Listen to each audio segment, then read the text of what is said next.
সরকার আন্তরিক হলে ডিসেম্বরের আগেই নির্বাচন সম্ভব, কিন্তু কেন নির্বাচন দিতে বিলম্ব হচ্ছে তার কোনো উত্তর পাচ্ছে না বিএনপি। দলটির নেতারা বলছেন, ঐক্যমত্যে পৌঁছানো সংস্কার শেষে নির্বাচন বিলম্বিত করার কোনো বাস্তবতা নেই। তবে সুনির্দিষ্ট রোডম্যাপ না পেলেও এখনই কঠোর কোনো কর্মসূচিতে যেতে আগ্রহী নয় দলটির হাইকমান্ড। শফিকুল হকের প্রতিবেদন।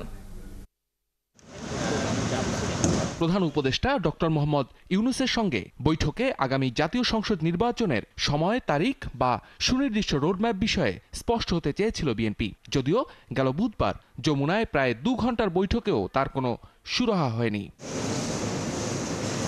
ভোট হবে ডিসেম্বর থেকে জুনের মধ্যে। প্রধান উপদেষ্টার এমন বক্তব্যে হতাশা প্রকাশ করেছেন বিএনপির মহাসচিব মির্জা ফখরুল ইসলাম আলমগীর। আমরা একেবারেই সন্তুষ্ট নই। আমরা পরিষ্কার করেই বলেছি যে আমরা ডিসেম্বর কাট আউট টাইম, ডিসেম্বরের মধ্যে নির্বাচন যদি না হয় তাহলে দেশে যে রাজনৈতিক পরিস্থিতি, অর্থনৈতিক পরিস্থিতি এবং সামাজিক পরিস্থিতি সেটা আরও খারাপের দিকে যাবে।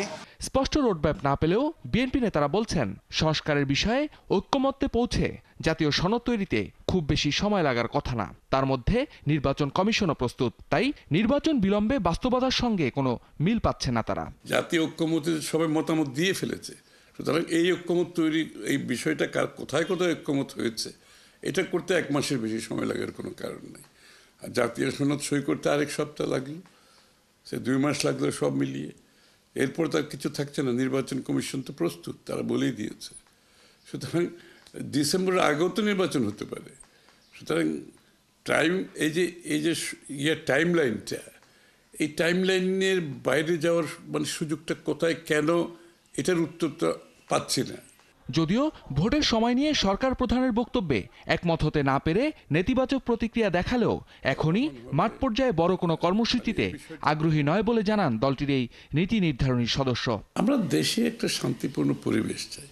শেখ হাসিনার আমলে যথেষ্ট সাংঘর্ষিক রাজনীতির কারণে সমাজ, রাষ্ট্র সবকিছু ক্ষতিগ্রস্ত হয়েছে।